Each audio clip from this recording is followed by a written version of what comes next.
I don't think so. Okay, we're in Unit 6. This is our geometry unit.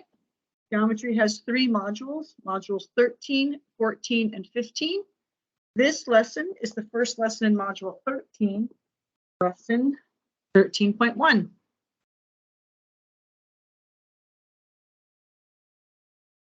Okay, 13.1 is called area of quadrilaterals, and you can see we have 13.1a, and then we're going to have 13.1b and c. In 13.1a, we're going to find out what even is a quadrilateral. Okay, a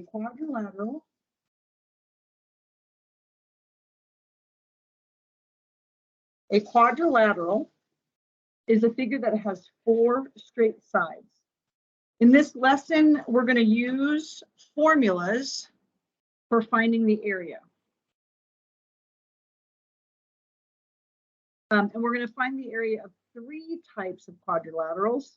In 13.1a, we're going to find the area of parallelograms.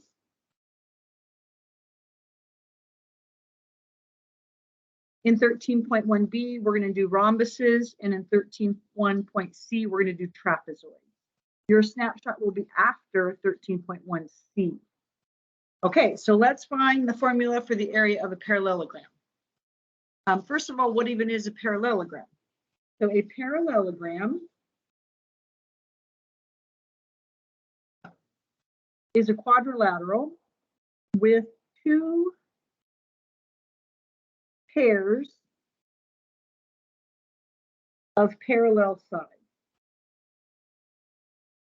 So parallel means 2 sides that are never going to cross each other, or 2 lines that are never going to cross each other.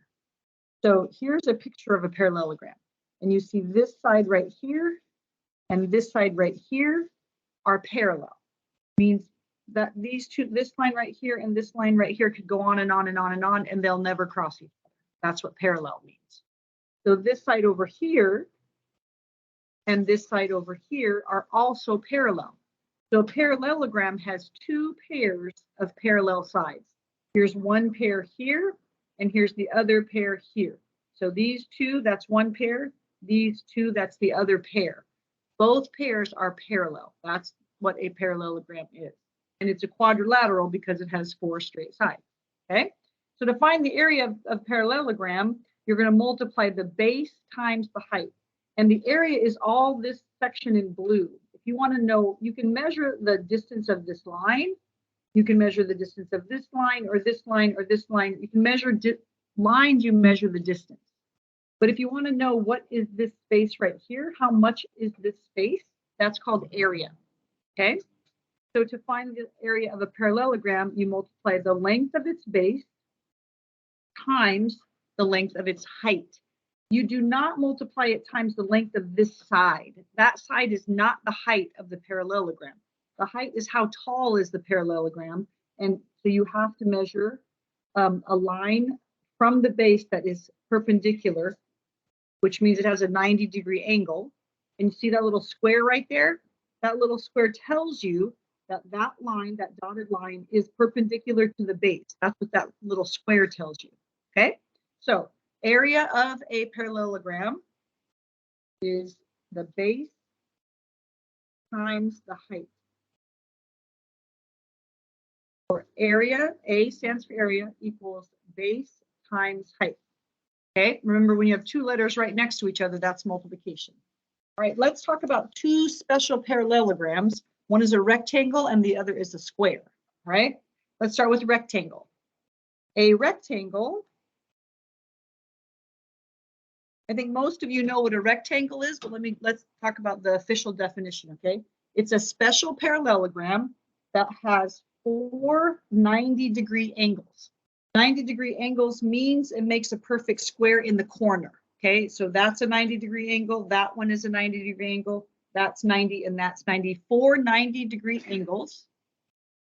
If you have a parallelogram that has 4 90-degree angles, you have a rectangle. So to find the area of a rectangle, you're still going to do base times height.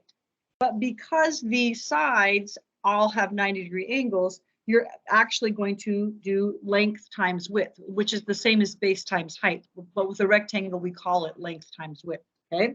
So this would be the length of the rectangle, and this would be the width of the rectangle. So for the area of a rectangle, you're going to do length times width, okay? So area equals length times width, okay? Let's talk about squares now. Squares are another special parallelogram, and they have 4 equivalent sides. In geometry, instead of the word equivalent, we use the word congruent. Okay, so in geometry, we would say a square has 4 equivalent or congruent sides and 4 90-degree angles. So just like a rectangle, there's 4 90-degree angles, but a square also has 4 congruent sides. Okay, so 90 degrees, 90 degrees, 90 degrees, 90 degrees, but also 4 sides that are the same length.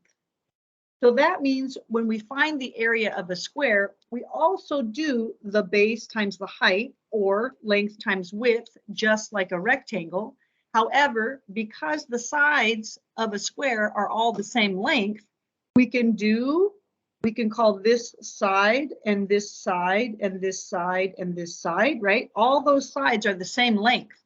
So if we're going to multiply the length times the width, just like we would in a rectangle, the area of a square is S, which stands for side, squared. Okay, so which means the area is side times side, right? Or length times width. And we say that would be S squared. Area of a square is the side times the side, or S squared. Okay, so there you go.